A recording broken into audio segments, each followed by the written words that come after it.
आज हम पढ़ते हैं फैट सॉल्युबल विटामिन्स। ठीक है, फैट सॉल्युबल विटामिन से पहले हम विटामिन्स के बारे में जान लेते हैं कि विटामिन्स क्या होती हैं।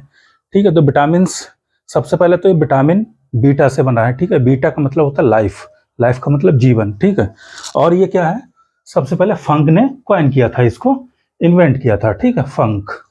ठीक है, एक तो फंक, कैशिमर फंक। ठीक है, 1912 में इसको इन्वेंट किया था। और बीटा का मतलब क्या होता है, लाइफ।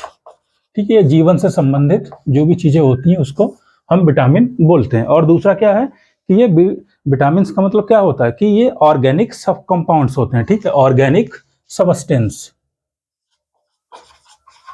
ऑर्गेनिक ऑर्गेनिक सबस्टेंस का मतलब क्या है कि ऐसे ऑर्गेनिक सबस्टेंस, ऐसे कार्बनिक पदार्थ या कार्बनिक यौगिक जो हम डाइट से प्राप्त करते हैं, मतलब भोज्य पदार्थों से प्राप्त करते हैं। और ये किसी भी ऑर्गेनिज्म, किसी भी जीव के लिए आवश्यक होते हैं। ठीक है, और उसके नॉर्मल, उसके प्रॉपर ग्रोथ के लिए ये आवश्यक होते हैं। ठीक है, इनकी कमी से क्या होता है, कोई ना कोई डिजीज हो जाती, कोई ना कोई रोग हो जाता है। ठीक है, और ये क्या है, बहुत ही ज़्यादा इसेंशियल होते हैं। ठीक है, और बहुत कम मात्रा में, माइन्यूट अमाउंट में इनकी रिक्वायरमेंट होती है। ठीक है, इसके बाद अगर हम फैट सॉल्युबल विटामिन की बात करें तो यह फैट सॉल्युबल विटामिन का मतलब क्या है कि ऐसी विटामिन जो वसा में घुलनशील होती हैं। ठीक है, कुछ विटामिन जल में घुलनशील होती हैं और कुछ विटामिन वसा में या लिपिड्स में घुलनशील होती हैं। ठीक है, घुलनशील का मतलब कि ये इनका जो भी मेटाबॉलिज्म है, इनका ट्रांसपोर्टेशन है, ये सब किसके द्वारा होगा, फैट के द्वारा। ठीक है, अगर फैट सॉल्युबल विटामिन हैं, अगर जल में घुलनशील है तो उनका ट्रांसलोकेशन, उनका ट्रांसपोर्टेशन या उनका मेटाबॉलिज्म किससे संबंधित होगा, जल के साथ सारी चीजें होंगी। ठीक है, लेकिन हमें क्या पढ़ना, फैट सॉल्युबल विटामिन।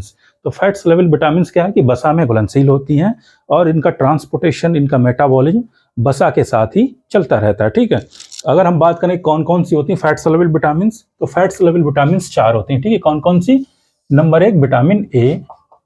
ठीक है, विटामिन ए। ठीक है, विटामिन डी। ठीक है, और विटामिन ई। ठीक है, इसके बाद विटामिन ई के बाद विटामिन के। ठीक है, ये 4 विटामिन कौन सी होती हैं, fat soluble vitamin, vitamin A, vitamin D, vitamin E और विटामिन के।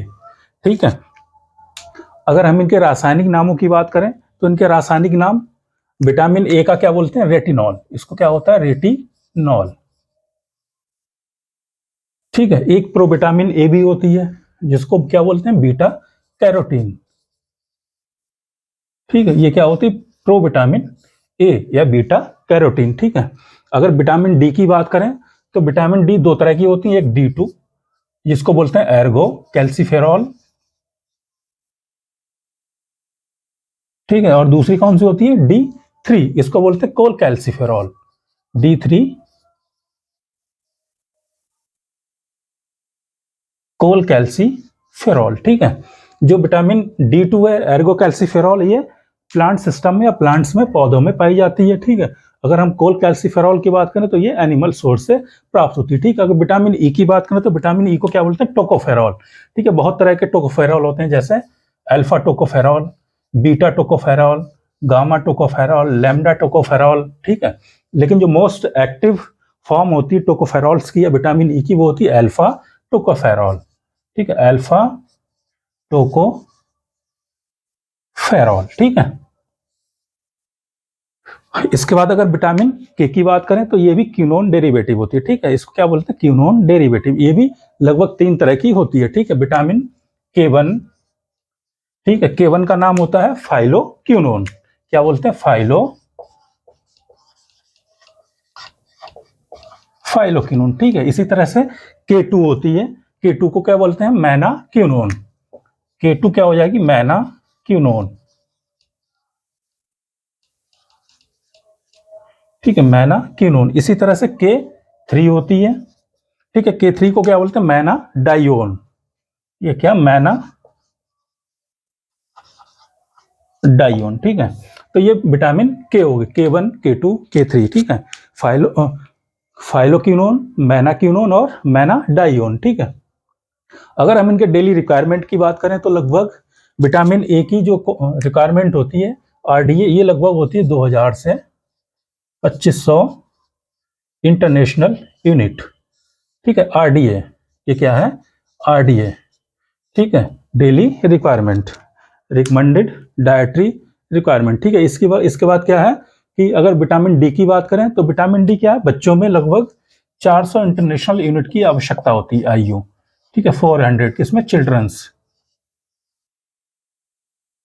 ठीक है, और एडल्ट्स में लगभग इसकी 200 इंटरनेशनल यूनिट की आवश्यकता होती है। ठीक है, इसके बाद विटामिन ई की बात करें तो विटामिन ई लगभग 200 इंटरनेशनल यूनिट की आवश्यकता होती है। ठीक है, 200 इंटरनेशनल यूनिट की आरडीए की आवश्यकता होती है डेली। ठीक है, इसके बाद अगर हम विटामिन के की बात करें तो विटामिन के लगभग जो होता है 20 से 100 इंटरनेशनल यूनिट की डेली रिक्वायरमेंट होती है। ठीक है, अब क्या है, इनके हम फंक्शंस देख लेते हैं कि विटामिन ए का फंक्शन क्या होता है, विटामिन डी का फंक्शन क्या होता है। ठीक है, विटामिन ई का फंक्शन क्या होता है और विटामिन के का फंक्शन क्या होता है। ठीक है, अगर हम विटामिन ए के फंक्शन की बात करें तो विटामिन ए का फंक्शन क्या हो जाएगा, विजन। ठीक है, मतलब जो भी दृश्य, जो भी हमारे आंखों से संबंधित चीजें होती हैं या देखने से संबंधित होती है, विजन।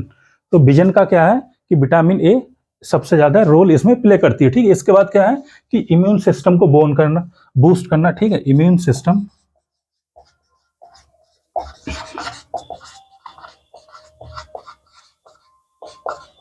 बूस्टिंग। ठीक है, इम्यून सिस्टम होगा, और ये एंटीऑक्सीडेंट प्रॉपर्टी भी शो करती है। ठीक है, एंटीऑक्सीडेंट प्रॉपर्टी भी शो करती है। ठीक है, इसके बाद अगर हम विटामिन डी की बात करें तो विटामिन डी क्या है कि मेंटेनेंस ऑफ या मेटाबॉलिज्म या रेगुलेशन ऑफ कैल्शियम और फॉस्फेट। ठीक है, मतलब regulation of calcium and phosphates.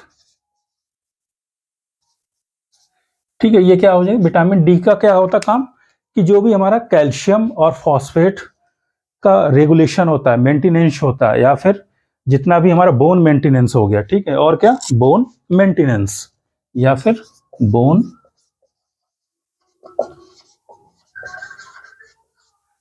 Maintenance. ठीक है, हड्डियों से संबंधित जो भी काम हो जाएगा वो भी विटामिन डी से संबंधित होगा, या फिर कैल्शियम फॉस्फेट के रेगुलेशन से संबंधित। ठीक है, इसके बाद अगर हम विटामिन ई की बात करें तो विटामिन ई क्या होता है, एक तो ब्यूटी विटामिन, इसको बोलते हैं, क्या बोलते हैं, ब्यूटी विटामिन। ठीक है,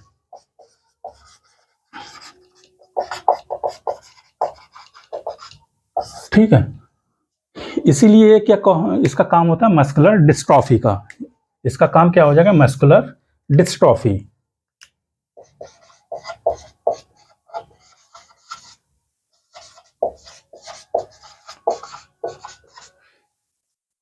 ठीक है, इसके बाद इसका काम क्या हो जाएगा कि ये जो भी विटामिन ई होती है इसको हम एंटी स्टेटिक फैक्टर बोलते हैं। ठीक है, या ये एंटीऑक्सीडेंट प्रॉपर्टी को शो करती है। ठीक है, एंटीऑक्सीडेंट प्रॉपर्टी क्या है,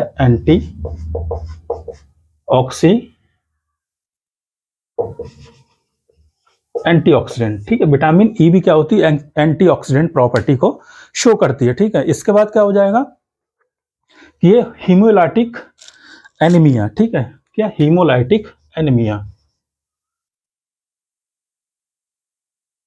haemolytic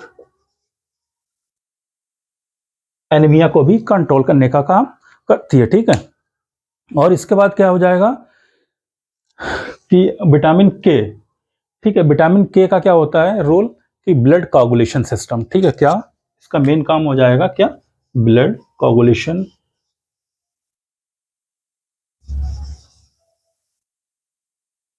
blood coagulation.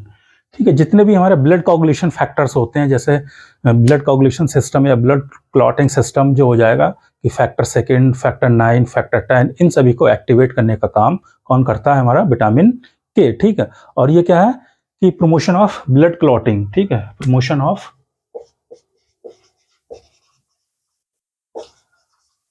Promoting of blood clotting.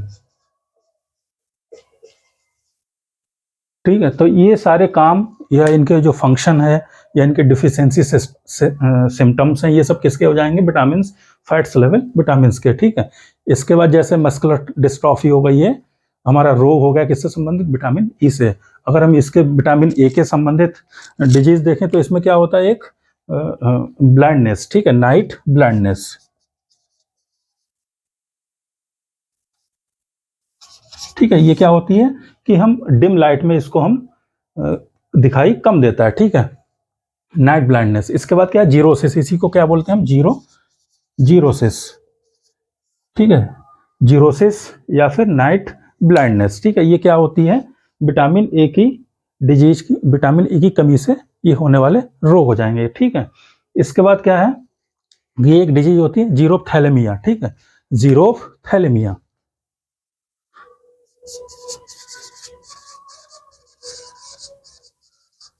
ठीक है, जीरोप्थैलेमिया भी विटामिन ए की कमी से होता है, ठीक है। इसके बाद अगर विटामिन डी की बात करें तो विटामिन डी भी क्या है कि ये भी क्या है? हड्डियों से संबंधित, ठीक है।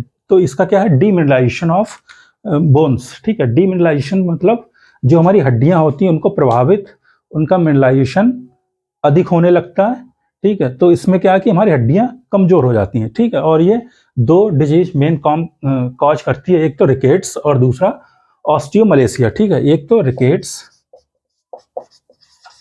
और दूसरा कौन सा? ऑस्टियोमलेशिया।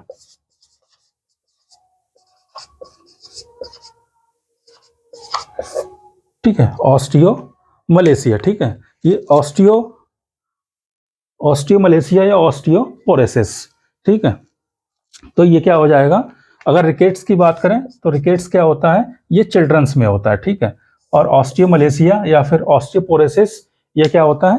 एडल्ट्स में होती है। जो हमारी पैल्विक बोन होती है वो उसकी शेप चेंज हो जाती है, ठीक है। सेम ई का कमी से क्या होता है कि मस्कुलर डिस्ट्रॉफी हो जाएगी, ठीक है। और क्या है कि रिप्रोडक्शन सिस्टम प्रभावित होगा। क्या? रिप्रोडक्शन सिस्टम प्रभावित हो जाएगा, ठीक है, अफेक्टेड द रिप्रोडक्शन सिस्टम, ठीक है। और विटामिन के क्या है कि इसमें सिंपल है कि ब्लड कोगुलेशन सिस्टम हमारा मतलब अफेक्ट होगा, ठीक है। इसके बाद इनके सोर्स हो जाएंगे कि सोर्स विटामिन ए के सोर्स जैसे कि जितनी भी रेड और येलो वेजिटेबल्स हो जाएंगी, ठीक है, या मिल्क हो गया, ऐसा विटामिन ए के सोर्स हो जाएंगे, ठीक है। विटामिन डी क्या है कि सनलाइट, वैसे तो जितने भी मिल्क प्रोडक्ट्स हो गए, ठीक है, तो मिल्क प्रोडक्ट भी विटामिन डी के सोर्स होते हैं, लेकिन मिल्क बहुत अच्छा सोर्स नहीं होता, ठीक है। विटामिन डी का जो मेन सोर्स होता है वो होता है कि एक्टिवेशन, ये सूर्य के प्रकाश में हमारे जो बॉडी होती है इसको सिंथेसाइज कर लेती है, ठीक है, कैल्सीफेरॉल, ठीक है। तो ये क्या है? विटामिन डी क्या है कि सनलाइट के एक्सपोजर से हमारी बॉडी या ऑर्गेनिज्म की बॉडी सिंथेसाइज विटामिन डी को कर लेती है, ठीक है। इसके बाद विटामिन ई, जितने भी ग्रीन लीफी वेजिटेबल्स हो जाएंगे ये विटामिन ई की सोर्स हो जाएंगे। इसी तरह से विटामिन के, इनके भी सोर्स ग्रीन लीफी वेजिटेबल्स जैसे स्पिनच वगैरह हो गई, ये सब कैसे?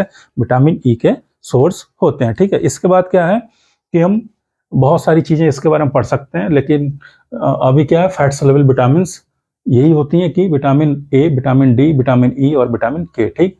विटामिन ए को क्या बोलते हैं? Retinol. Vitamin D ergocalciferol और कोल कैल्सीफेरॉल।